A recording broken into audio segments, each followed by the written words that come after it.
welcome everyone. I know that we typically take a roll call, so Kelly, will you take roll call? We'll do roll call. No semblance of order here, sorry. Alexander Porter. Alexander, say here. You're muted. You might be frozen. Oh, there he goes. Sorry, my internet's kind of sketchy, I guess, down here. Let me try to move real quick. Okay, well, you're here. Alex is here. Andy Burkemper. Present. Where'd Andy go? Can you hear me? Yep, I can hear you now. Brandon Weggy. Here. Kathy O'Neill. Here. Lindsay Spencer. Here. Melissa Boban. Here. Tika Shaw. Here. Great, all members are present.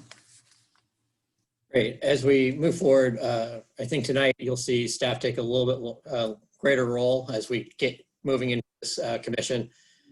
We can elect a chair, and then at that point we'll turn it over to the chair. But before we do have a number of staff in attendance tonight, so I just want to take an opportunity to introduce them as well. Good evening. I'm Eric Grunfelder. I'm the Director of Parks and Recreation with the City of Brentwood. I'll just go kind of as I see them on the screen. So Bola Condes is City Administrator. Kevin O'Keefe is our City Attorney. Lisa Kirkemeyer is our Director of Planning and Development. Good evening. Dan Gumersheimer, I don't know if Dan can click in the video real quick, but Dan is our Director of Public Works. Yep, I'm here. And last but not least, Janet Levy, who is our Communications Manager. I believe she's on the phone, so if you won't She is here, she's on the phone. won't be able to meet her visually, but she can at least say hello. Hey, Janet.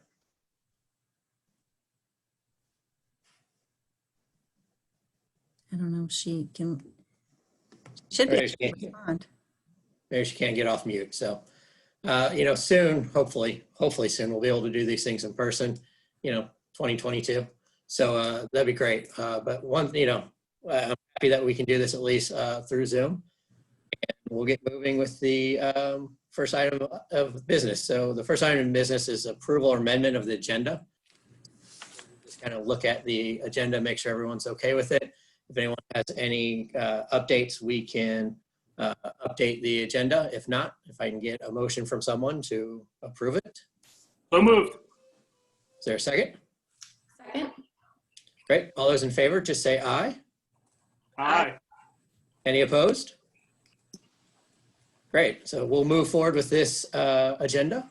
And the next order of business is probably the most important one, is the election of a chair of the commission. And so I believe I'll look at Kevin a lot if he'll say yes or no, but typically we need a nomination from someone for a chair. Typically, I guess you can nominate yourself, but typically you'll nominate someone else. But at this point, do we have any nominations for the election of the chair? Alderman Weggy. Yeah, I would nominate Andy Burkemper for chair. And I would just say, I've known Andy just through sustainability stuff for a couple of years. I met him for the first time at his house when he was hosting a solar power hour as we were exploring solar. And I just see him keep popping up. And I think he would be a fantastic candidate to be the chair of this committee. Great. Do we need a second on this, Kevin? So can I get a second on Andy Burkemper's nomination? I'd be happy to second Andy Burkemper. I also just know him through sustainability conversations, so I am excited if he decides to be the chair of this committee. Great. I don't think we give them a choice once they've been nominated. Even better. Do we have any other nominations for the chair? All right. Seeing none, Andy, are you okay with being chair of the commission? Certainly. All right, so we'll take a vote. All those in favor of Andy Burkemper to be the chair of the commissions, say aye. Aye. Aye. Any opposed? Congratulations, Andy. You're the chair of the Sustainability Commission for the next year. You have to take over the meeting now, so no. we'll finish up the elections and then I'll turn it over to you. Obviously, Alderman Weggie, Alderman O'Neill, and myself can help you navigate you through tonight. But more importantly, we need a vice chair. And the vice chair is typically the big role is to take over and run a meeting if the chair is not available. So do we have a nomination for the vice chair? I nominate Lindsay, if she'll do it. Great. Do we have a second on that nomination?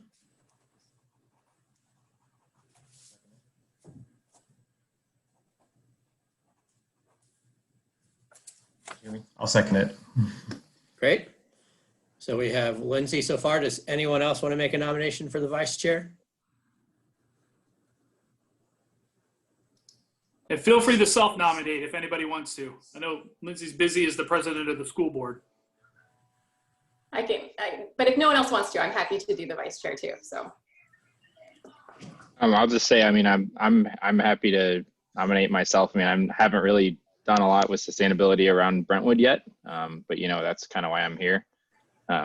Ready to get my feet wet, so I could nominate myself, I guess. I would second Alexander. All right. So we have Alexander and Lindsay. Is there any other nominations? We can do them all. Yes, and if Alexander's happy to do it, then I will remove myself from the vice chair list. And happy to vote for Alexander. Yeah, I'd be happy to do it. I promised Lindsay this wouldn't be more work for us. Help her dodge that. All right. So seeing that we have the candidate or nomination drop out, it looks like we're voting on Alexander. So if we can vote for, second. So we're now voting for Alexander Porter as the vice chair of the Sustainability Commission. Please say aye for those who want to. Aye. Aye. Any opposed? Great. So we now have our chair and vice chair. At this point, Andy, we'll let you kind of take over the meeting if you have the agenda in front of you. If you have any questions, feel free to kind of talk them out and we'll be able to kind of help you through this process tonight. My first request is I do not have the agenda in front of me. When was that sent out? Is it? It's on board docs. I don't know if you were able to sign in. Were you able to sign into board docs? But the next item up is staff report. We have citizen comments and meeting schedule first. So typically this time of the meeting, we ask any citizens who'd like to make a comment that they could raise their hand on Zoom and they can care to make a comment. We're going to send Andy the agenda here in a few minutes, so he'll have it shortly. Great. Just to keep things moving on. Kelly, do we have any citizen comments at this time? We do not have any citizen comments at this time. Right. And typically we give citizens 2 chances to make comments at the beginning and at the end of meetings. So there'll be another chance if anyone wants to comment. The next order of business, as Chairman Burkemper gets everything situated, is for establishment of meeting dates and times. So I appreciate everyone getting this date together, but I didn't know if the idea is to kind of set a regular time for meetings. And a couple questions out there are the frequency of the meetings. Is the commission wanting to do this monthly, quarterly, any other type of time frame? Those seem to be the 2 that would make the most sense. And then also a date or time. And if Mondays work for everyone, we could always keep this date or this day. We'd have to look at the 2nd or 4th Monday since the Board of Aldermen are on the 1st and 3rd Mondays. But again, I'll open it up for discussion if we have discussion on the date and time of the Sustainability Commission meeting. Mondays work for me. This is Tika. Great. And one other nice thing about this time is that, we're going to talk about roles and responsibilities, but this committee is attached to our Public Works Committee. And so this lines up very well. The plan is that recommendations from this committee will be flowing in the Public Works and then into the big board. And I guess that's a question to staff if this is too close, 3 days is enough time if we need to back it off, or if this is going to work this close. It is tight, especially because I think the agendas need to go out for the Public Works Committee Tuesdays. They do. So I mean, a lot of times I can't talk, I mean, primarily be Kelly and myself, unless it's another department. And, typically we prepare something for this committee, and then we can kind of reuse a lot of that for the next committee. So, I think, we've been trying to do better and making sure we get things into board docs to my boss and make sure that we're okay with this turnaround if we can get stuff turned around in the next day. So, yeah. I'll just add, I mean, any day really works. This time is great. 6 o'clock or any later is a great time, but as far as days, there's no preference for me. All right. If I we would just keep Tuesday. Tuesdays are the only days that really don't work for me, but I also like this time. Mondays are good. Yep. If we did the fourth Monday, that would be enough time to turn around for Public Works. And easy to remember. The problem, of course, would be November and December, when that fourth Monday is probably not a date we want to meet at all, but we don't have to. So would people consider fourth Monday? All right, looks like we're getting a lot of head nods. We see some, yeah, and thumbs up. All right, so it looks like we'll, then I don't know, again, if we need a motion on this, Kevin. It would be better. Okay, so if I can get a motion for someone to make a motion that we hold the Sustainability Commission meetings on the fourth Monday of the month at 6 p.m. So moved. That motion. Second. Right. Then can I get a vote? So all those in favor, please say aye. Aye. Aye. Any opposed? Wonderful. So we now have our regular date and time. So I guess the real question, we want to start that in February, because we didn't talk about, we did say monthly. So we'll start the fourth Monday in February. We'll go from there. Fourth Monday is the 22nd of February. Great.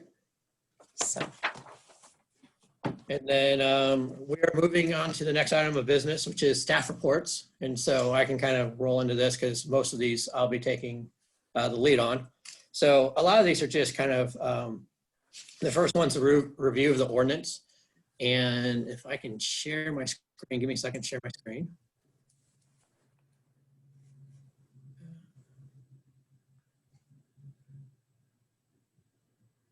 I have too many things up. Give me 1 second. There we go. All right, so does everyone see the ordinance on the screen? Great. So just the idea of kind of got to see the ordinance that was passed by the Board of Aldermen last month. I believe it's December. Time flies right now. And just to kind of talk about a couple highlights of this is that Section 1 basically talks about how the ordinances of the city of Brentwood have been updated. Chapter 120, Article 3 has added a new section specifically for the Sustainability Commission. And you kind of see what was added, 120.180, which talks about the purpose and the membership duties, and then as far as meetings, and then kind of flew through that pretty quickly. So, and again, we'll talk more about the duties and the roles here in the next piece that we talk about. But just talks about how we set up everything, the duties about the committee, encouraging the promotion of the goals to the making recommendations and policies for the Public Works Committee. And so if we haven't explained this, and I think Alderman Wegge just mentioned this, this commission will report to make recommendations to the Public Works Committee for the Public Works Committee to discuss and then send forward to the Board of Aldermen. So that's kind of how the workflow of this commission will work.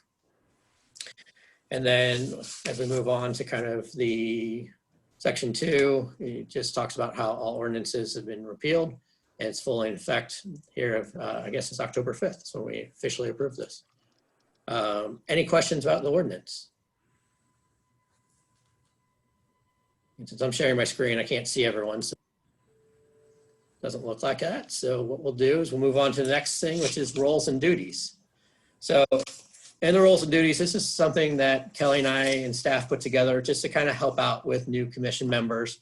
It really kind of talks about the purpose of the commission, to foster policies and programs that will create energy conservation, environment improvement, sustainability of resources in the city. The duty is to, commission shall develop a citywide coordinated effort to advance energy conservation. And then again, recommending policies to the Public Works Commission or Committee of the Board of Aldermen to encourage these promotion of these goals. So that's the purpose and the duty. The role of the committee members is to help the input of the members help shape the policy. So we're relying on this to be a citizen-driven commission to help not only staff, but also the Public Works Committee and the Board of Aldermen. Each of the commission members have a role in this. And then we also have 2 automatic representatives. One, which is Alderwoman O'Neill, was represented or nominated and approved by the Board of Aldermen. And then Alderman Wegge, which was nominated and approved by the Public Works Committee. They will also have a voting, they're also voting members, so we'll have 7 full voting members of this commission. As far as the staff, kind of basically right here gives you the feedback of what we actually do to basically help the commission by giving information, factual information that will help you in making decisions. We will facilitate all meeting processes with the chairman, and then we basically help ensure all policies as far as open meeting records are here at all times. So that is our role. Our role is here to assist you, and anything that we can do, please let Kelly or myself know. We'll be happy to do it. The chairperson, Chairperson Burkemper, this is kind of your role. And Vice Chair Porter, you might want to follow up on these as well, so you know if you ever have to take over. But basically it's to call the meetings and to handle the meetings while they're taking place. And then to coordinate with the mayor, the Board of Aldermen, the city manager, city administrator, kind of the needs and interests when determined. So you'll work with staff a lot. So we'll be the ones to kind of help you get the meetings together and get those ready to go. Have the agenda prepared in front of you next time. Yeah, I understand. Oh, the first one. I've got it now, by the way, whenever I can take As soon as I'll let you take that over here in a second. And then open meetings policies talks a little bit about that. The minutes, which I believe Kelly will be taking minutes, be handling minutes for this commission. Kelly, is that correct? That's correct. All right. And then in attendance, we have to have a quorum to conduct business.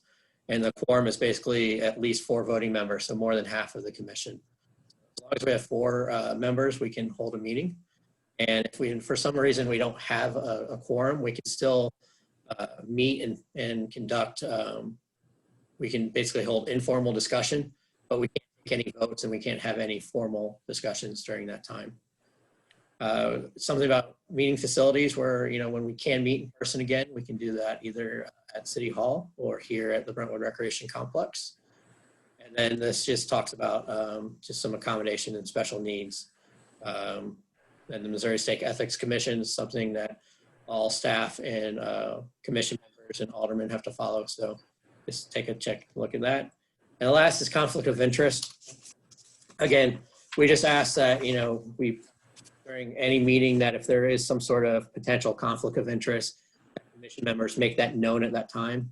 And, at that point, you'll refrain yourself from discussion and from vote. So I don't foresee that being an issue a lot. But again, we would just want to make sure that's clear as we move forward with the commission. Any questions about roles or duties? Great. Then I move down. What we'll do is move into kind of a quick presentation about sustainable efforts of the city. So everyone can still see this? Good. Yep. All right.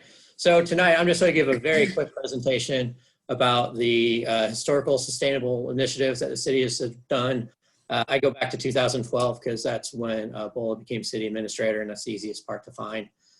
What we're currently doing, and some different documents that you might find of use as we move forward. which are also located in board docs, and kind of maybe a quick conversation of next steps of what the commission can be prepared for by the next meeting as far as what staff thought.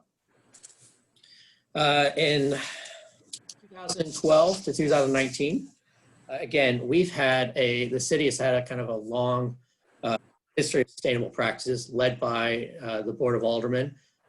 Alderman O'Neill has had many different sustainable initiative ideas that she's brought forward, as well as Alderman Wegge. And again, those are very much appreciative. And what we've kind of done until now is taken those recommendations from the board and from staff, from the city administrator, move forward with those.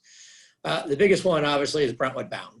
Brentwood Bound's a tremendous project. I believe everyone knows about it, so I won't bore you guys with how much I love this project and everything else, but it is, the biggest kind of sustainable project that the city has undertaken, and it's going to be amazing when it's done. Also in 2018, our Planning and Development Committee, and Lisa can jump in if you have anything to add, Lisa, adopted the 2018 suite of building codes, which also included the 2018 International Energy Conservation Code. So it basically encourages installation of renewable energy systems, preparing buildings for the future, installation of solar energy equipment, piping, and wiring. So again, that was something that Lisa and her staff undertook, and happy to make sure that we got that done. Also in 2015, we renovated the Brentwood Recreation Complex. And as we went through that process, while we didn't get LEED certification for multiple reasons, as it was discussed at the board at that time, what we did say was that we would design to LEED certification standards. So basically every light in here is LED. We have efficient mechanical systems, HVAC, plumbing, electrical, all those things to really make this building a lot more efficient than it had been in the past. And we saw a great reduction of energy use, have seen a great reduction of energy use since from the old building. And a lot of that is due to what was designed at the time. We've also done a lot of LED streetlights, and again, this is just a small sample of the number of things that the city has done. But we kind of ramped it up last year in 2020. So the Board of Aldermen launched a formal sustainability initiative to ensure sustainable and vibrant future of the city. So the multiple departments identified objectives for 2020. They were goals and objectives related to sustainability, and was to expand, and the goal is to expand the remaining departments in the immediate future. So some of the things that we did in 2020 was we participated in the the St. Louis Green Business Challenge, which again is a wonderful organization and program that basically promotes, encourages businesses and municipalities to work on sustainability. And this was our first year in it. And Janet Levy, who, like I said, is on the phone, took the lead on that and really made sure that the city was doing some great things. We can continue to do this year after year. So that's something that the Sustainability Commission can discuss, whether it's tonight or the future meeting, about whether or not the city should continue to participate in the Green Business Challenge. Some of the things we also did was we offered quarterly electronic recycling events, either here at the Richmond Heights Community Center. We received the Ameren Missouri Electric Charging Incentive Program to install 2 charging stations at the complex. And that's the picture you're kind of looking at. That's one of our new EV charging stations. They're finishing up 2 more things with the installation of the EV charging stations. We have to put curb stops, and then hopefully in the next couple of days when the weather's warm, and in spring we'll paint the spots green like you see in a lot of the EV charging stations. They're ready to go. They're live now. We actually had a couple cars charging today, and once we kind of get the curb stops in, we'll work with Janet, and we'll do some social media. We'll do some social media posts to let people know that these things are ready to go. So we're excited. These things are very close to being in place. Received a grant to purchase compost barrels for residents to complete their own composting from food scraps and vegetation. And I believe an update on this is later on in the meeting. So Dan will talk about this later on. Again, part of that 2018 and part of what Lisa did was working on new commercial and residential building codes to help get everyone ready for solar ready zones. We installed 3 solar powered street lights and 2 solar powered speed limit signs. Another big thing that came out of Lisa's planning development department was implementing the best management practices for stormwater control.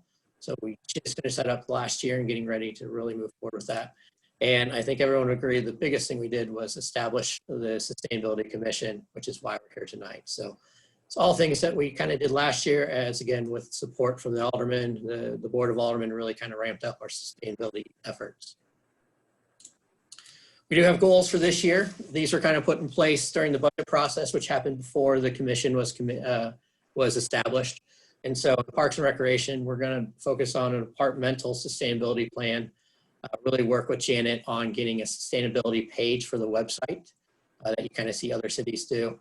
And then we will try to offer at least one environmental education opportunity in each brochure. And again, that's going to be difficult with COVID, but we kind of started off last year having Gene Ponzi do a composting seminar for us, which was well received for those who attended. Public Works is going to develop an education campaign in former residents of the compost barrel program.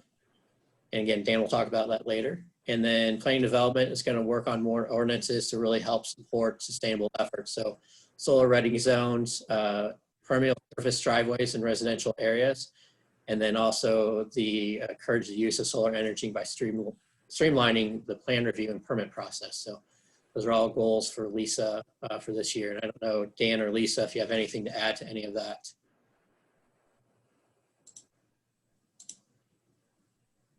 Dan's shaking his head. Oh, shoot. It doesn't look like Lisa has anything, so I'll move on. And so kind of the next steps. These are documents that we thought would be important for everyone. All this is in board docs for you guys to look at it at your leisure. The 2020 annual budget in pages 6 to 8 talks about the sustainable efforts for 2020. And each department, as I mentioned, has their own little section as well. The 2021 annual budget, which was approved last month, has again more information about sustainable efforts for the city. Talked about what we did last year, what our plan is. I added the Brentwood 2020 comprehensive plan because there's a lot of talk about sustainability in that document as well. And then I also included the 2020 St. Louis Green Business Challenge accomplishments and innovations.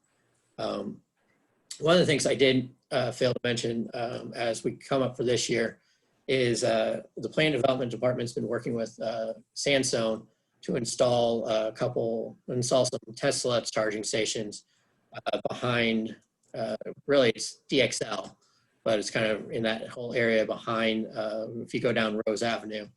And again, we added a picture which kind of shows where that's going to be. And I can pull that up here in a second once I'm done with this PowerPoint presentation. And then finally, what are the next steps is what staff talked about with the city administrator. And the first is, to really kind of talk about visioning and goal setting. And we thought it might be a little bit premature to do it tonight because it's everyone's first meeting. But the idea is really to kind of think about what, as commission members, you want to see the city move forward with as far as goal setting and some visioning. And we thought that could be a topic at the next commission meeting. There's a question about whether we should develop a sustainability action plan, a formal plan that would get adopted by the city. This was a city goal prior to the formation of the commission. So I think it'd be good for the commission to kind of take this up and decide whether or not that's something we want to do. Again, I added a couple recent examples, which is the city of Collinsville and the city of Granite City. So that is kind of the quick nuts and bolts recap of everything.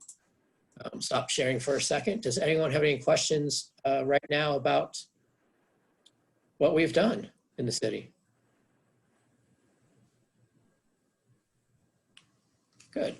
Do you guys want to see where that Tesla charging station is going to be located? I can pull that up real quick and give you a quick update. Give me 1 second. Get that ready to go. And then let me share my screen again.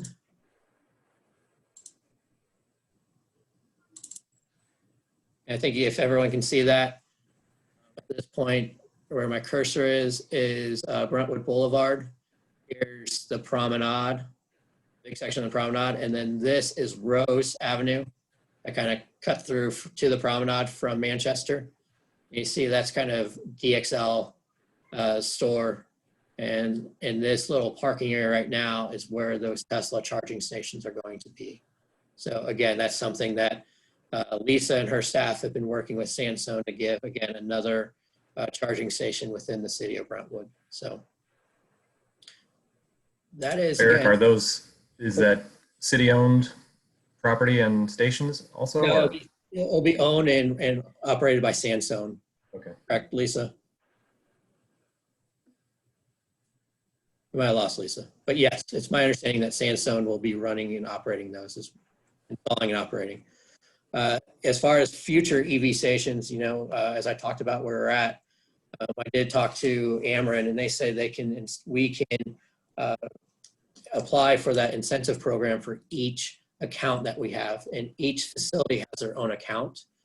So we did this account here at the rec center. So if we ever wanted to move forward with additional charging stations like at City Hall or in the parks, since each of those have their own account, we would be able to utilize that Ameren UE incentive. So again, if we'd like to install more, that is a wonderful program that pays half of the cost, and we could do some more. I know City Hall's been talked about. I would advocate putting some down in Northwest Park when Brentwood Bound is completed in that parking lot. I think that would be a great location as well. And, you know, we can, as a commission, can talk about some other locations as we move forward. So, but I did want to at least mention that we are eligible for that program for every account, which is tremendous. And so I'm excited about that. All right. Chairman Burt, I'm going to turn this back over to you for the chairman committee reports. All right. Thanks, Eric. I do not have a report today. I don't know. Is there anything I should say or? No. And again, this is Okay. a full agenda. So in future meetings, there might be you know, you might have something to add, or if other commission members have something to add. We wanted to put it on this agenda so everyone kind of knew where it fell and sort of place of a meeting. And we don't have any committees, so there won't be any committee member reports. And I assume. use this Kathy.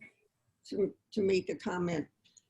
If anyone isn't familiar with Brentwood Bound and would like to go down and physically look at the area, take a map, try to envision what's there. It's a lot more meaningful when you have your feet on the ground than when you just look at pictures. So I'd be willing to do that either before Thursday or in about 3 weeks. I'm having foot surgery. I won't be able to get around for a while, but once I can, if anybody's interested, feel free to let me know, because it's fun to go down and see what progress there is. And the whole project just looks bigger and bigger as they take more trees, uncover more trees and all. So it's fun to see. The offer's there if you want it. Thank you so much. And obviously staff can help with that as well. And just as a side note, I mean, they're moving very, very quickly, and they've even started digging out the lake where the lake is going to be. So if you drive down there, you can actually see kind of the current location of the lake, which is, again, it's very exciting to start seeing some of that stuff finally come into fruition. Chairman Burkemper, can I give a report? Sure. Yeah, this is Brandon Wegate. And first of all, I just want to thank everybody for volunteering to do this. You know, this has been important, and I really want to thank Kathy O'Neill. She's been a real leader on sustainability for the last 2 years. Eric did a great job of going through some of the stuff we've done in the last few years. There's a lot more great things that have happened. In my view, they're the more straightforward things. For example, we stopped mosquito spraying, and that's been good for the pollinators. That was just some paperwork, right? And we stopped doing that. And I think we're starting to get into more challenging issues, and that's why having this committee is so important. For example, you know, we empowered our garbage men to stop accepting recycling when there were egregious violations. And we get a lot of blowback from citizens, but that was the right choice to do that. And I think this committee can help us maybe solve some of those, maybe help advocate in the community of why we're doing things, and then really take a longer view. You know, Kathy mentioned Brentwood Bound. That is a transformative thing that we're doing, an $80 million 32-acre park, which is going to be tremendous opportunity to do some amazing things, as well as, the new houses that are going to come with that. We've talked about electric vehicles. What are we going to do when all cars in Brentwood are electric? Are we going to support charging stations on the road? How are we going to handle that? And that's why I think this committee is so important, is to help us get ahead of it. And just like Kathy volunteered, I am happy to answer any questions. No such thing as a stupid question. Anybody just wants to talk about sustainability or things we've done, or ideas. I'm really looking forward to have this entity to help prioritize, make recommendations, and help us move these things faster through the aldermen than we have been. So again, I really want to thank everybody for their time and coming out. And one last thing, I keep saying that, I know, but the last time I used Roger's Rules of Order, which is how we run these meetings, was in high school. And I'll be honest, the first couple of meetings I thought it was silly and it seemed pretentious, but it is important for how these meetings move. And I know this first one might seem a little janky, but we'll get used to it. And it's nice to just have that set agenda so you know exactly what's coming. So appreciate your patience going through that too. So thanks.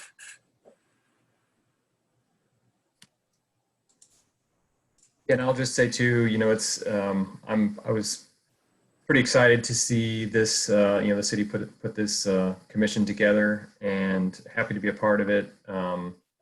It's something that I've personally been pretty passionate about, my personal life, and I'm also getting involved in professionally. But it's really nice to be able to get the citizenry sort of involved, in a committee like this, and have some input, obviously, into the city process, but also more ideas. The more people you can get into a room, certainly better to get the brainstorming, which I think is probably going to be a big part of this at the beginning here, is coming up with ideas to put to the city. So I'm certainly happy to be a part of it. And then if anyone else wants to chime in anything, feel free. Open the floor. I guess I second that too. I'm in Ward 2, and I know Brandon as a friend more than an alderman, and we've been talking sustainability for a decade on just different ideas. So I have a little bit of background in waste reduction and sustainable practices, and it's pretty exciting to bring that to the community that I live in. So I'm excited to meet everyone. And I just, so you know, I live on Cecilia, and I've got 3 kids, and we've been here for 10 years, and it's fun to be part of a sustainable group here in Brentwood. Correct. And I'll just kind of echo the same thing. My wife and I, we've been in Brentwood about 2 years. So, just in the time that we've been here, I've seen steps forward. I went to school for sustainability and energy efficiency. So I do a little bit of that professionally, but, more so just kind of a passion and personally. So happy to be on the team, and I think we can do some good things with this.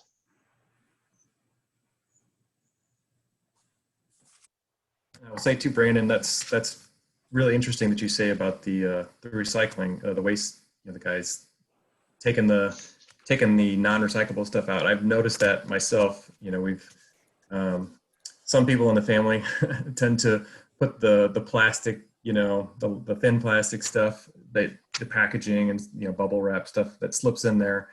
And the first time I saw them, kind of leave it on the can, they kind of leave it under the lid. I thought that was awesome. I mean, I was like, some people might be, maybe see it the wrong way, I guess, be offended by it. But I thought it was really, really cool that, these guys take that little extra, couple seconds to, it acts as a really good reminder, makes people really think twice. And I think little things like that can go a really long way. So yeah, that's really cool. I didn't know where that came, how that started, if it was this initiative from the people, or that's cool. Well, Dan Grumensteiner was a big part of that. He sent an inspector around, or maybe Lisa, and they took pictures of what they were seeing in these recycling bins, and it would just kind of blow your mind. People were throwing furniture in there. They were throwing food waste. They were, and at some point, I'm sure we'll dig into this, but what happens with that recycling is it contaminates the entire load, and so the entire truck winds up going to the landfill. So it's even more horrible than just that small amount of waste. So You know, I think that's something this committee could probably take a look at, and maybe someday we can get a visit out to the single stream recycling center and see how this is sorted. I know Lindsay's jonesing to get back out in the landfill, so you know, and learn. And you know, if that is not really working out the way it is, then I think this committee can provide the courage this city needs to maybe take a step that doesn't seem intuitively sustainable. You know, maybe we limit the single stream recycling, if that makes sense. I'm throwing out, and maybe only go glass and cardboard and forget about this plastic, because it might be a lie that's being told to everybody, you know. So those are the kinds of things that I think this committee can really tackle.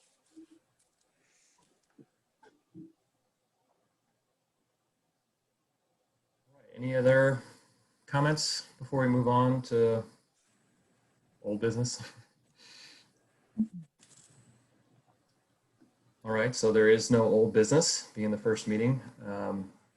New business, the first item on the agenda is e-cargo bikes. Is this something someone of the city members wants to discuss? Yeah, so I'll take this one. And again, Dan and I had a couple things for the agenda tonight, some things that we thought were hopefully somewhat simple, just to kind of give everyone a feel of how we run meetings. So this is the e-cargo bike. The Parks and Recreation Department is seeking approval to submit the city of Brentwood as a pilot location for the e-cargo bikes with Saris Infrastructure. And so last month, Alderwoman Tice actually brought this to my attention, that it was a newsletter article about the pilot program that Saris had just completed with the city of Madison and the city of Portland. And so what Saris has done is they've launched the first public sector e-cargo bikes in North America. They basically looked at this as a integration and adoption of zero emission reduction schemes piloted in Europe. And they worked with a company in Holland and also with Bosch for the motors to kind of do the same thing here in America, in North America.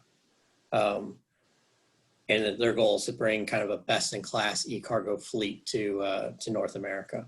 So obviously e-cargo bikes have a lot of sustainable benefits. They are silent and emission-free, alternative to bobcats, light trucks, which have it removes the tailpipe greenhouse gas emission, and that is typically the gas emission is typically the highest because of vehicles. It improves air quality, reduces vehicle congestion because we don't have to have trucks out on the road. These things can go on our trails, and the great thing, especially with Brentwood Bound, is we'll have all of our trails connected through a system. Even we can get it over to Brentwood Park with a new stoplight that's going down on Brentwood Boulevard. So we can just take this thing out from our shop, hopefully, and then just take it on the trails and not have to touch a street at all. It really is, hopefully will foster increased public engagement. Madison and Portland both talked about how the community loved seeing these out there, and it was really popular. And it should lower fleet operating and fuel costs. So those are kind of the quick benefits. It can be used for multiple tasks, including hauling brush, equipment, mulch. Madison, actually, it was Portland, used it on their the street trees. They basically had the trees in one location, used a bobcat, get it into the bike drove it to the planting location, and then staff moved it out to plant, and that way you didn't have a bobcat running all around the streets. And then other things such as planting, you put any type of equipment in there, and it's graffiti removal as well. So, you know, Saris hopes the fleet will be, so that was the prototypes that they did with Madison and Portland. And so this next pilot will be their first generation of bikes. And so they're looking for a couple more pilot locations. And when we spoke to them, so staff spoke with, had a meeting with Saris last month. They said they're looking for partners for this new pilot for the final design. And they only have a limited number of pilot locations. And so what we stressed to her was that because St. Louis has a lot of these small municipalities, is that we could partner with a number of different locations. We already have the partner with Richmond Heights and Maplewood. I have a close connection with the city of Clayton, and I could actually get this out to a lot of directors and probably get a huge list of people that they could bring a bike to St. Louis and get different recommendations from multiple cities. And I think that gives us a little bit of a leg up. So, and so basically, we're hoping to be able to move forward with that. So they wanted to make sure that we had buy-in from the elected officials. So that's why we're bringing it here tonight. Hopefully it'll be forwarded onto the Public Works Committee. And then SAR's hoping to have the program started in late January, February. Their timeframe's a little bit moving at this point. But they really want to have these bikes ready to purchase in late spring. And it's talked about the price range being about $12,000 to $13,500. And again, I think, staff's recommendation is to move forward with approving, recommend Sustainability Commission approve forwarding to the Public Works Committee with a positive recommendation for their approval that staff submit the City of Brentwood as a pilot location. And then as we talk later on, maybe even think about including funding in future budget years to purchase these bikes for staff. So I also, if you are interested, let me share my screen one more time. And I did put some pictures in. So this is kind of a brief look at what the first pilot was. And so you see the motor is contained within this area here. So it's actually contained within its own area. So, while it shouldn't be too many movable points, this is your storage location where you put, like I said, Portland not only had tree, but they also carried their staff member along with the tree with this bike. So it can hold up to, I think I talked about it, 881 total pounds with a 661 pound payload. And then I think I keep moving. This kind of gives it a view of compared to a Bobcat or a side-by-side. So we have a couple side-by-sides. So this is kind of the footprint compared to the side-by-side. There's someone using it for a horticultural task. We have a feeling that Aaron, who's a horticulturalist, will love this and will use it every day. There we go. There's a different options where instead of having a box, you can kind of have this sort of layout as well. Again, so trash, we get a lot of trash and clean up during the season. We're emptying trash cans, and then we're emptying trash cans from bathrooms. And again, this would be a perfect utilization of this bike. Again, shows it kind of on the bike path. And then our last one. So again, just talk, they expect it to last 20 to 50 miles on a single charge, depending on topography and weather. Luckily, we're pretty flat, so I think we can probably get more of that 30 to 40, even up to that 50, and expect it to last 40,000 charging cycles before you need to replace the battery. And right now, the batteries are $500, so that's not a huge expense either. So it's nothing different than anything that you might have to replace on a vehicle. In addition, they say that the fleet mechanic should easily be able to maintain this because it's basically everything's based off of a motorcycle chassis and the engine and things like that. So again, that is a quick update, and hopefully we can get a recommendation to move this forward to the Public Works Committee with a positive recommendation. Can you give a little bit more info on what the program actually consists of? Like this pilot program, is it, yeah, they basically, what are they providing? What are we providing? They come out, they bring out the bike, and they come out and do a training session with staff. And then the city is asked to basically utilize it as much as to the fullest capacity, and then put together reports for for SARS to let them know how satisfaction of people using it, public satisfaction, things like that. In addition, they're asking for some publicity, in which I talked about what the city could do as far as a line of social media and videos with our marketing person who does a lot of really nice videos for the city. She could put together a nice video on what we're doing with that. So they want they want data, and they want some publicity for this. So the idea is that there would be one bike, and then we would also have other cities could utilize it as well, and then provide that same feedback back to the company. Yeah, they haven't, depending on, if they approve us, the idea of utilizing other cities, probably like a 2 to 3 week sample with our city, and then we move it on to the next city, and so forth, so on, and come back to us at the end. And then that's when we meet with Cyrus one more time with the data recovery, and everything else. But Eric, if there's issues with the bike, we're not out anything during this trial period at all. No, that is correct. This is completely being done by SARA. So this is not our bike. We don't have to pay anything for it. This is just them getting data. So yeah, if something were to happen, we'd call them up and they'd send someone down to help figure it out or walk through it on the phone. The approval, the funding would be to the labor to provide all that feedback and do that analysis, or okay. Yeah, and again, that shouldn't be much at all. Okay. So I would make a motion to take this forward to Public Works with a positive recommendation to join the pilot program. I second. Yeah, I third. And then as a committee, we can have discussion and ask questions after the motion's on the table too. So this isn't the end of it. So if anybody has questions. Now we do a verbal vote to approve the motion. I think at this point we do a roll call, right, Kevin? Well, yes, but actually the motion being made is now on the floor for discussion, as Mr. Weggie pointed out. So if there's any discussion before the chair would call the vote. And this is why we have City Attorney O'Keefe here to help us guide us through this sort of the legalities of things. And again, now's your chance to ask him because he will not be at every meeting. So I will not, but tonight. Let's face it, it was Alderman Weggie who threw down the gauntlet about following Robert's Rules of Order. So Did I say right? Yeah. I know the city, Eric, we had an electric vehicle 8 years ago or so, and I know that one didn't really quite work out. And that battery technology has changed significantly. I mean, this thing looks pretty cool, and it seems like a no risk to me. And we can kind of drive it past Maplewood a lot and honk at them and show them what we got. I have a comment.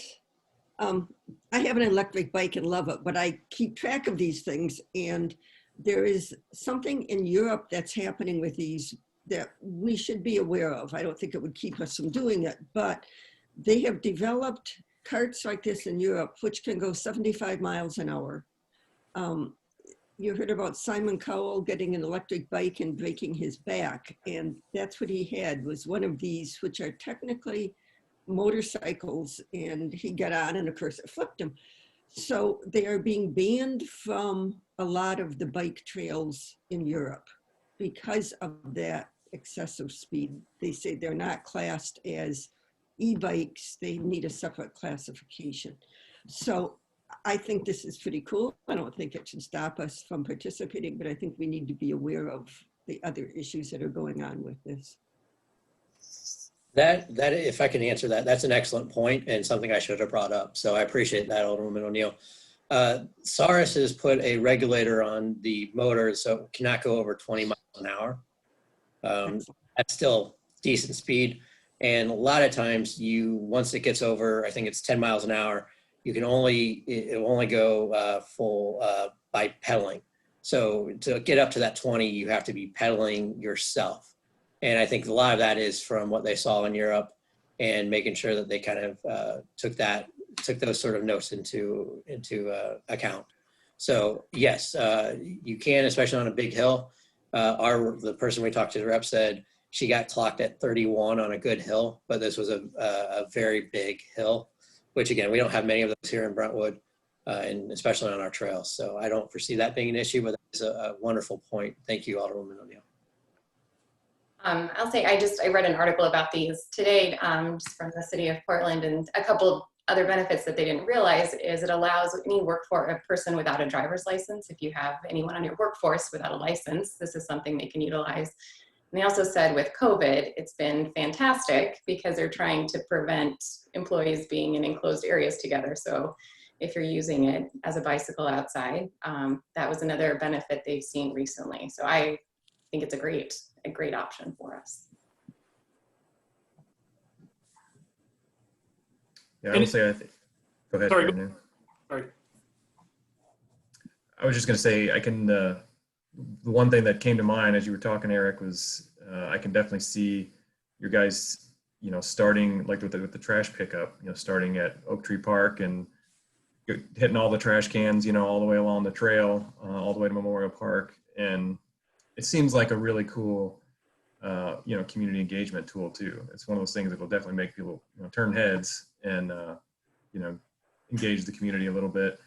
And it's probably one of those things too that once you have it, you might find more uses for it, once it's in hand than you maybe think about ahead of time. So that was pretty cool. We, in talking with my park superintendent, we expect a little bit of angst from staff, from a few staff members who, aren't physically active, let's say. And Portland and Madison both mentioned the fact that they had the similar situations and everyone enjoyed using the bike. There's even a health benefit for staff, and Sure. And mention it here that, people who use it have become healthier and have cut down some of their insurance costs with both Portland and Madison. As they say, they feel it's a direct result of the e-bike. But again, having the motor on it will help alleviate some of those concerns for some of those members. But like I said, I know our horticulturalist Karen would take this and run. She would love it, and as well as a couple other people. Hey, Eric, will we run into any issues with, we passed prohibition on electric scooters and electric bikes, I think, when we were working all the bike share stuff a couple years ago. And maybe that doesn't matter because it's a city maintenance vehicle, so that doesn't fit in there, but just maybe something to think about. It shouldn't, but that's a really good point. I'll double check all that and have that ready to go for the Public Works Committee if this gets approved.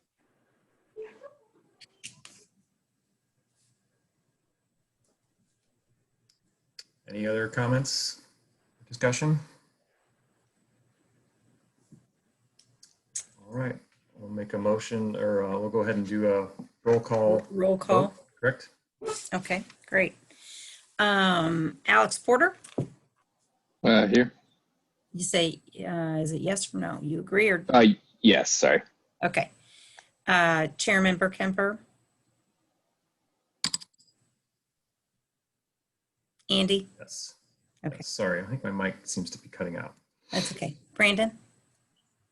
Yes. Okay. Alderwoman O'Neill? Yes. Okay. Lindsay Spencer? Yes. Melissa Boban? Yes. Tika Shaw? Yes. Okay. All members agreed. Thank you very much. Motion passes. Yep, motion passes. The next item on the agenda or for new business is compost bins. Eric, is that another one you want to take? That's actually Dan. Dan's going to take this one. Okay. Okay. Dan, go ahead. Typically, we submit grant applications with the Department of Public Health for recycle containers. And this time around in 2020, we tried something different. So we submitted for compost barrels. So I don't know how familiar you are with them. I put a memo together. If it's in the packet, it shows a sample of one that was used in the past. But we actually did, we were awarded $7,000. So basically $6,000 for the compost units and $1,000 for the small kitchen counter compost pails. So a total of $7,000. And what I was looking for was some sort of feedback. I don't know if any of you have these or have used these, but I was trying to figure out what's important for folks that are going to actually use these. Do you want it stationary? Do you want it to have wheels? Is there a minimum capacity you're willing to accept or a maximum? Most of these are 30, 40, 50 gallon capacity. You can go as high as in the 70s, but I would think that would be pretty unwieldy. There's a few units that actually have a dual system, so you can put grass clippings on one unit and food scraps in the other. And then one of the other things I wanted to point out, our current code will have to be changed slightly, because right now you're not supposed to put food scraps in there, but we've spoken with the folks at the Botanical Garden and other experts with composting, and we just need to change our code. You still can't put certain kinds of scrap in there. It can't be meat or bone or, any kind of pet waste or things like that. If you're out in the country, I guess you can, but not in the city. So I don't know if anybody had any questions on this, if you've used these. The other thing we'll have to figure out is the cost share. Typically, talking to the Department of Public Health, it's usually 50-50, but that's up to you all and the Public Works Committee. Like I said, if you were to buy a unit that's, $150, would you want to spend 75 of your own money and the city kicks in 75? Initially, we'll buy them all. We have budget to do that. And then we would put together a list. I figured some sort of reservation list, and then Public Works would assemble it and deliver it to your doorstep, assuming that you wanted it. They don't recommend giving them for free because people will just want it because it is free, and it'll sit in someone's garage and never get assembled. Hey, Dan, I don't see a memo in my board docs with the pictures. Oh, okay, I did one. But I'm maybe uploading it been right now, so it's uploaded. you need to refresh, and then it'll be there. So this is Tika. Can you hear me okay, Dan? Yeah. Yes. Yeah. Yeah, hey, so I'm reading on this, on the agenda that there are kitchen counter compost storage bins and then the regular tumblers, I suppose. Right. I mean, I'd be very interested in getting a kitchen counter one, but I wasn't aware that we couldn't put food waste in there. I mean, I just assumed that all compost containers would be able to take that. Right. The code is written such that, you're not supposed to put certain things in there. So we'll modify that. City of Manchester, Missouri, they updated theirs, and I'm trying to think who else had received the money, but they updated their codes so that then it could follow best management practices with compost. Okay. And then if And the pail is really just to transport it outside. So the pail would be like you're preparing dinner and you trim celery, carrots, discard the tops, whatever the vegetable is, or the peel off of an onion, then you can go carry it out there whenever it's full and, empty it in there and periodically tumble it over to get it to mix. So is that something that we'd work towards? Like, for example, I live in Brentwood Forest and I'd love to have that, but where I guess I'd have to go with the association to see where we could put the bigger tumblers, right? For people to dump all that stuff in. Well, yeah, I never even thought about that. That's a good point. So I guess if you're in Brentwood Forest and you'd want one, I guess you'd have to approve it through, their board. But then maybe there's one larger unit that's for a multi-unit. If there's 6 units, maybe everybody shares one large tumbler and they all have the compost pails. Right. And then who would pick up that big one? For example, the big tumbler. I was planning on transporting it to wherever people want it. We do that right now with recycle carts. So if you want a recycle cart, your single family, or you want a recycle bin, like the little green bins in Brentwood Forest, typically we drop those off at the clubhouse or at your front door. And then it's up to the person to place it wherever they want it. That's why I didn't know if it was important to have some of these units come with wheels. And then if you aren't using it, you leave for the winter or whatever, you could put it in your garage. Okay. That was my thought. I mean, that one that you see there, like I said, it's kind of like I've seen hose reels that way. I know my parents have one that's that way. It's, fairly heavy when the hose is reeled up, but it's got wheels so you can move it to some other part of the garden. And I didn't want to make it too large that it's too heavy to move. And maybe you won't move it. Maybe you'll use a 5-gallon bucket and dump the contents into it and then put it with your rose bushes or garden or something.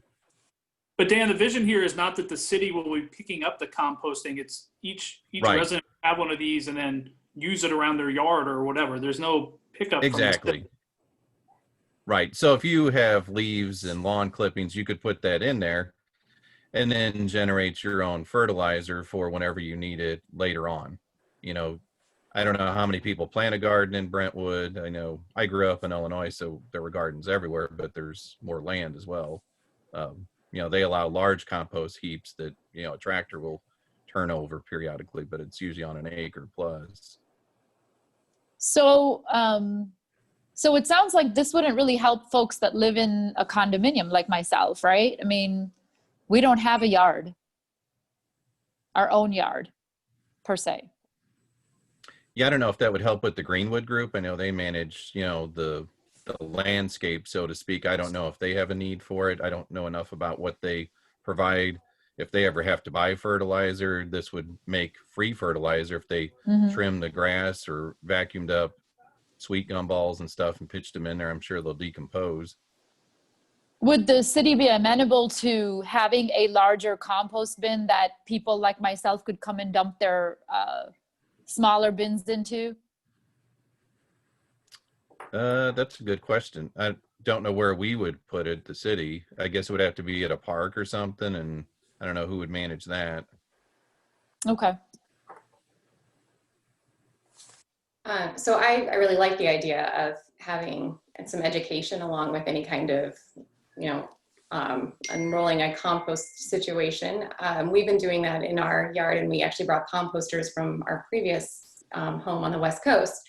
And it's a great way to minimize your waste, but I think that there's a lot of education that has to go along with it, because sometimes Right. if you're not turning it regularly or adding things, it takes a very long time for it to decompose, and then you just end up with you could end up with these full containers full of food waste that are just sitting in people's yards. So I think if we did some sort of composting, a lot of education should go along with it, and resources for how to do it and how long it's going to take for the food waste to compost, because it takes a year, and letting people know what that commitment is. But it does definitely reduce the solid waste that we as a community are generating. Yeah, that's part of the grant process is that I've already spoken with Jean Ponzi with the Missouri Botanical Garden. She'll do a Zoom meeting or face-to-face if we ever can meet face-to-face, but we roll this out.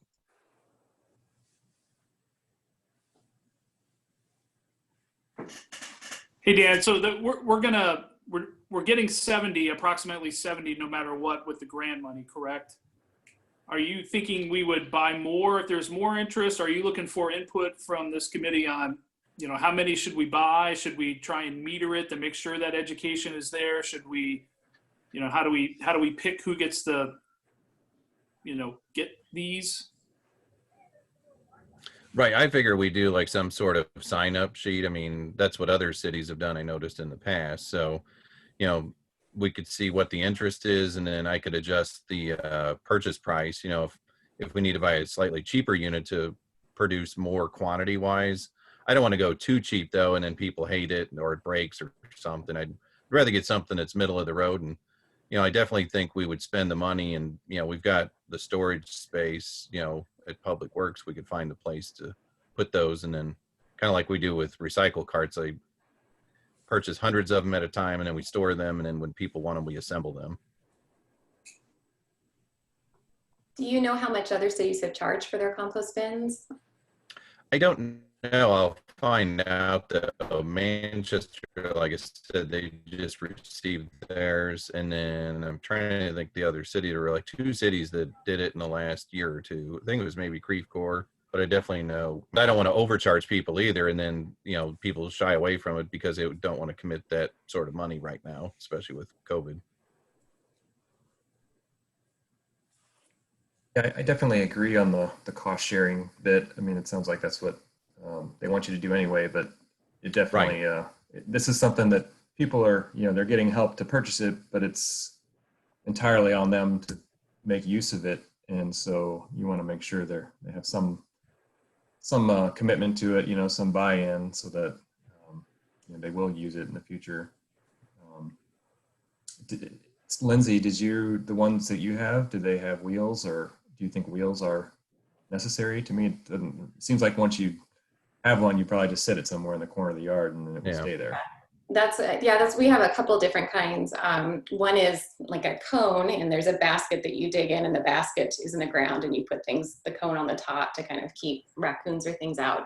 But that one, so that we got 10 years ago, and you purchased 2 of them at a time, and it was actually, I lived in the city of Seattle, and it was a grant process, but we paid $25 a piece for those, and it was the same idea that Dan is saying. We went and picked them up, and some education came with it, and they were high quality, and we still have them. And then we also have a stationary one that you can turn, which is, I think, on city lots, smaller city lots, having something like the one Dan is showing us that you can manually flip it and kind of keep the composting process going is probably more user friendly.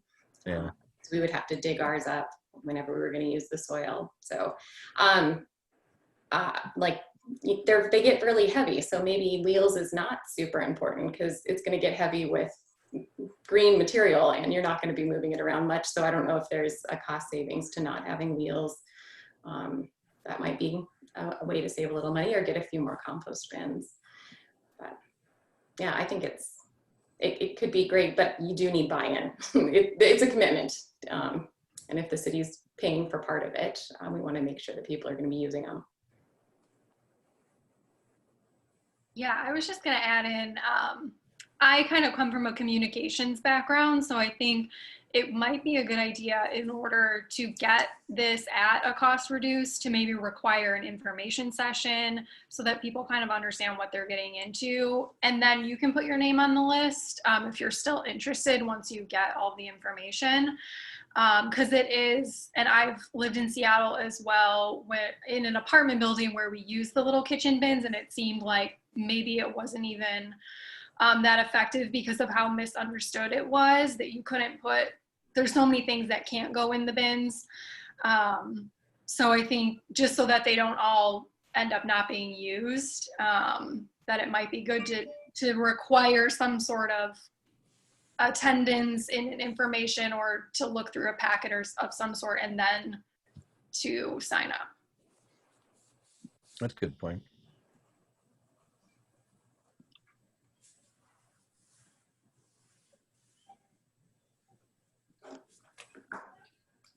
Entertain a motion to approve the proposal. Yeah, I wasn't sure. Do we need a motion, or I was just, wanting to have feedback, or do we want to take this to, I was going to bring it up at the Public Works Committee as well to see what the other members consider for this program. Yeah, I think, we've already approved the budget to buy these, so I think it's Right. just the parameters of how, not the parameters, but how we roll this program out. Right. I'm not sure how to do that. And Yeah, Tika's point, I didn't session and a didn't sign up sheet.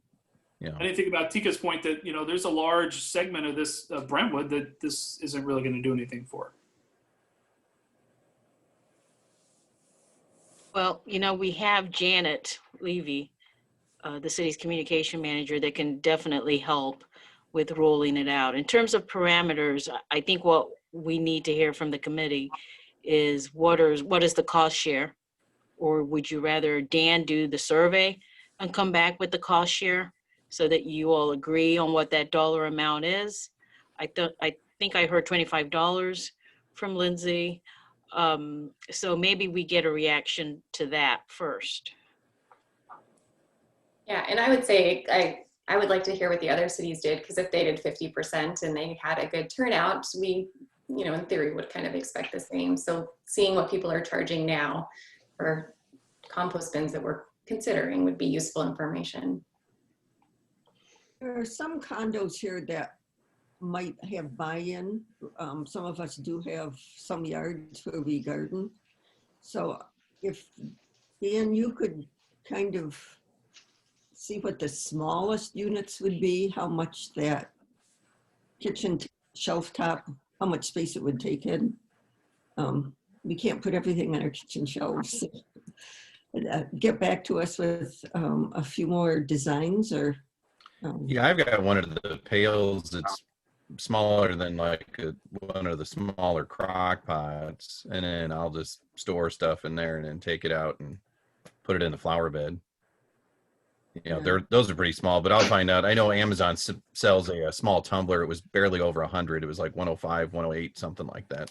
And I think that was maybe 40 something gallon, but it had the handle where you can periodically rotate the content so that it'll, continue degrading and deteriorate. Also, I think that Dan could have an opportunity, based on what I've heard tonight from Melissa and Lindsay, both, that maybe you and Janet can think through what you heard tonight in terms of how you would roll it out. First an education piece, and then a sign up, and then bring that back to the committee, have them react to it, then a formal motion that goes to the Public Works Committee.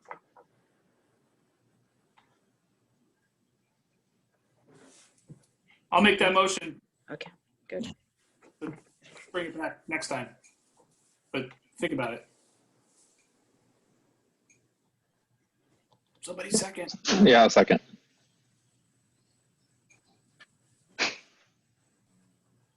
Any further discussion?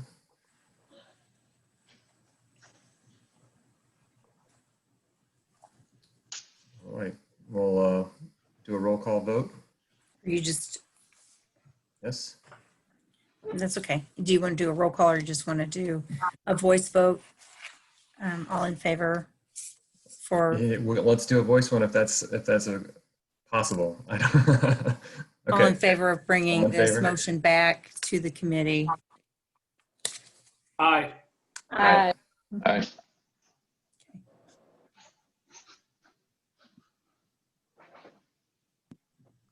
Any opposed? All right. Okay, motion passes. So for the, I assume, are we able to discuss any further new business, any new items that aren't on the agenda, or we have to set the agenda, those new items for the next meeting? Okay.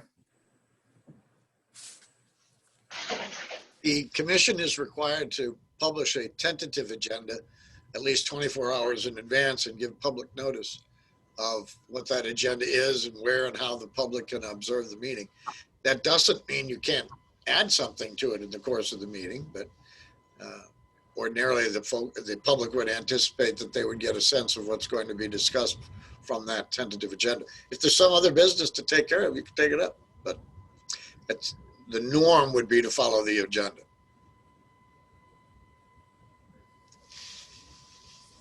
Well, I think we can come up with possible additional new business items to discuss for the next agenda and wrap this thing up. Are there any, next item is the citizen comments. Do we have any citizens on the line? We do not have anyone raising their hand anymore. So no comments.